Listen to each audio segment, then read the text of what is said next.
क्या आपने कभी ध्यान दिया है कि जब आप गुस्से में होते हैं तो आपकी सांस तेज हो जाती है? जब आप डर जाते हैं तो सांस अटकने लगती है और जब आप बिल्कुल शांत होते हैं तो सांस अपने आप धीमी और गहरी हो जाती है। ऐसा क्यों होता है? क्या सांस सिर्फ शरीर को ऑक्सीजन देने का काम करती है या इसका हमारे मन और भावनाओं से भी कोई गहरा संबंध है? आज हम समझेंगे कि हमारी सांस और भावनाएं एक दूसरे को कैसे प्रभावित करती हैं और कैसे केवल सांस को बदलकर हम अपने मन की स्थिति को बदल सकते हैं। पार्ट 1। भावनाएं सांस को कैसे बदलती हैं। हमारी हर भावना का एक अलग ब्रीदिंग पैटर्न होता है। डर। जब हमें डर लगता है, शरीर खतरे के लिए तैयार हो जाता है। सांस तेज और छोटी हो जाती है। दिल तेजी से धड़कने लगता है। शरीर कहता है, कुछ गलत हो सकता है, तैयार रहो। गुस्सा। गुस्से के समय सांस भारी और तेज हो जाती है। शरीर में ऊर्जा बढ़ जाती है। मांसपेशियां तन जाती हैं। चिंता।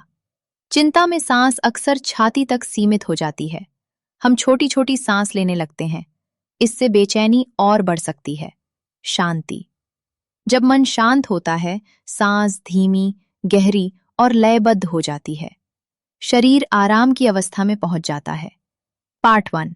भावनाएं सांस को कैसे बदलती हैं। हमारी हर भावना का एक अलग ब्रीदिंग पैटर्न होता है। डर। जब हमें डर लगता है, शरीर खतरे के लिए तैयार हो जाता है। सांस तेज और छोटी हो जाती है। दिल तेजी से धड़कने लगता है। शरीर कहता है, कुछ गलत हो सकता है, तैयार रहो। गुस्सा। गुस्से के समय सांस भारी और तेज हो जाती है।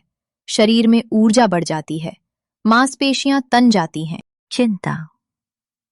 चिंता में सांस अक्सर छाती तक सीमित हो जाती है। हम छोटी छोटी सांस लेने लगते हैं। इससे बेचैनी और बढ़ सकती है। शांति।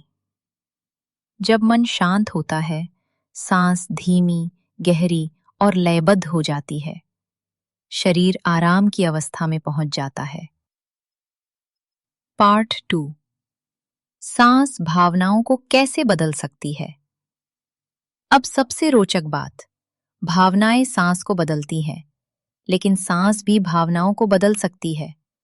हमारी सांस एक पुल की तरह है जो शरीर और मन को जोड़ती है। जब हम जानबूझकर अपनी सांस को धीमा करते हैं तो शरीर को एक संदेश मिलता है, मैं सुरक्षित हूं। तब शरीर धीरे धीरे तनाव की अवस्था से बाहर आने लगता है। दिल की धड़कन शांत होने लगती है। मस्तिष्क को आराम का संकेत मिलता है और भावनाएं भी धीरे धीरे स्थिर होने लगती हैं। पार्ट 3। नर्वस सिस्टम का सरल विज्ञान।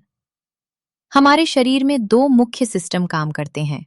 सिंपैथेटिक नर्वस सिस्टम, ये फाइट और फ्लाइट सिस्टम है। जब खतरा महसूस होता है तो ये सक्रिय हो जाता है। सांस तेज हो जाती है, दिल तेजी से धड़कता है, तनाव बढ़ जाता है। पैरासिम्पैथेटिक नर्वस सिस्टम, ये रेस्ट एंड रिलैक्स सिस्टम है। जब ये सक्रिय होता है, शरीर शांत होने लगता है और इसे सक्रिय करने का सबसे आसान तरीका है धीमी और सहज सांस। पार्ट 4। एक सरल अभ्यास। अगर कभी आप तनाव, चिंता या गुस्सा महसूस करें तो ये अभ्यास करें। नाक से धीरे धीरे 4 गिनती तक सांस लें, फिर आराम से 6 गिनती तक सांस छोड़ें। सांस छोड़ने को थोड़ा लंबा रखें। इसे 10 बार दोहराएं। हर सांस छोड़ते समय महसूस करें कि तनाव शरीर से बाहर जा रहा है। एक महत्वपूर्ण बात, सांस का उद्देश्य भावनाओं को दबाना नहीं है। उद्देश्य है उन्हें सुरक्षित रूप से महसूस करना और संतुलित करना। जब आप अपनी सांस के साथ जुड़ते हैं तो आप वर्तमान क्षण से जुड़ते हैं और वर्तमान क्षण में अक्सर वो शांति मिलती है जिसकी हमें तलाश होती है। अगली बार जब कोई भावना बहुत तीव्र लगे तो तुरंत उसे बदलने की कोशिश न करें। बस अपनी सांस पर ध्यान दें, क्योंकि आपकी सांस आपके मन का आईना है। जब मन अशांत होता है, सांस बिखर जाती है, और जब सांस शांत होती है, मन भी धीरे धीरे शांत होने लगता है। हर गहरी और सहज सांस के साथ आप अपने भीतर संतुलन, सुरक्षा और शांति का अनुभव कर सकते हैं। धन्यवाद। शांति और जागरूकता के साथ जुड़े रहिए। यदि ये वीडियो आपको उपयोगी लगा हो और आपने आज कुछ नया सीखा हो, तो वीडियो को लाइक ज़रूर करें और चैनल को सब्सक्राइब करें। कमेंट में हमें बताइए, आपकी कौन सी भावना आपको सबसे अधिक परेशान करती है? गुस्सा, चिंता, डर या उदासी?